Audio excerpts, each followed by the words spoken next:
हिंदी में नई कहानी के विकास क्रम में मार्कंडेय का नाम प्रमुखता से लिया जाता है।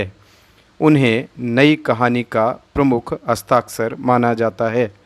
2 मई 1930 में उत्तर प्रदेश के जौनपुर जिले के बरई गांव में मार्कंडेय का जन्म हुआ और 18 मार्च 2010 में उनकी मृत्यु हो गई। मार्कंडेय ने कल्पना पत्रिका में 15 साल तक चक्रधर नाम से साहित्य रचनाएं प्रस्तुत की। 1956 में नया साहित्य प्रकाशन की स्थापना की और 1969 में 1969 में कथा पत्रिका प्रारंभ की। उन्हें कथाकार और संपादक भी माना जाता है। उनका साहित्य कर्म या उनकी तमाम रचनाएं इस प्रकार हैं। कविता संग्रह, यह पृथ्वी तुम्हें देता हूँ, सपने तुम्हारे थे। उपन्यास, अग्निबीज, सेमल के फूल। कहानी संग्रह, पान फूल, अंसा जाई अकेला, महुए का पेड़, भूदान, माही, सहज और शुभ, बीच के लोग, हल योग।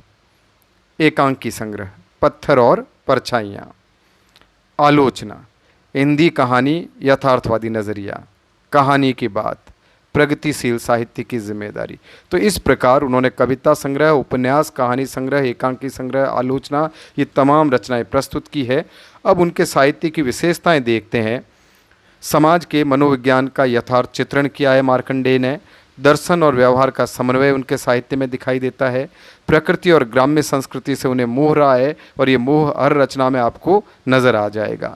भूगोल और संस्कृति का उन्हें बेहतर ज्ञान था और उनकी रचनाओं में ये दिखाई भी देता है। आलोचनात्मक दृष्टिकोण रहा है मार्कंडेय का। विकासवादी वैचारिकता रही है, वो विकास के पुरोधा रहे हैं, विकास के ऊपर उन्होंने ज़्यादा बल दिया है।